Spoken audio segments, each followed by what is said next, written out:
انبیاء کا اور بڑے لوگوں کا جو کلام ہے وہ السلام علیکم ہوتا ہے۔ فرشتے آ کے انبیاء کو سلام کرتے ہیں، انبیاء جا کے فرشتوں کو سلام کرتے ہیں۔ تو سلام اللہ کے رسول نے کیا فرمایا؟ آپ نے فرمایا وَلَن تُؤْمِنُوا حَتَّى تَحَابُّوا، تم ایمان والے تب تک نہیں ہو سکتے جب تک آپس میں محبت نہ کر لو۔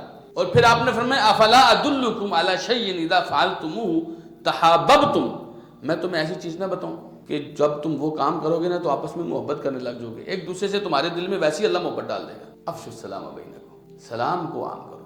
دوسری حدیث میں آپ نے فرمایا سلام کو عام کرو، کھانا کھلاؤ، رشتے جوڑ کے رکھو، اور رات کی تنہائیوں میں نماز پڑھا کرو، جنت میں انتہائی سلامتی کے ساتھ داخل ہو جاؤ گے جب جنت میں لوگ جا رہے ہوں گے۔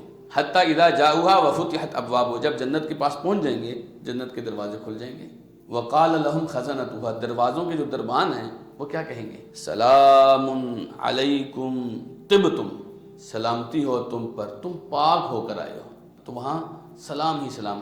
اچھا سورہ یاسین میں یہ بھی فرمایا سلام قولا من رب الرحیم، رب رحیم کی طرف سے بھی پیغام آئے گا، جنت والا تم پر سلامتی ہو۔ آپ کو پتہ ہے آدم علیہ السلام جب سب سے پہلے اللہ تعالیٰ نے بنایا نا، تو آدم علیہ السلام جب اٹھے نا، اللہ تعالیٰ نے فرمایا آدم جاؤ فرشتوں سے جا کے کہو السلام علیکم رحمۃ اللہ۔ آدم علیہ السلام نے جا کے کہا، فرشتوں نے کہا وعلیک السلام ورحمۃ اللہ وبرکاتہ۔ اللہ تعالیٰ نے فرمایا ھذہ تحیتک وتحیۃ ذریتک، آدم یہ تیرا اور تیری ذریت کا ملاقات کے وقت کا پیغام ہے، تو نے اور تیری اولاد نے، جب بھی ملنا ہے نا ایک دوسرے کو سلام کرنا ہے۔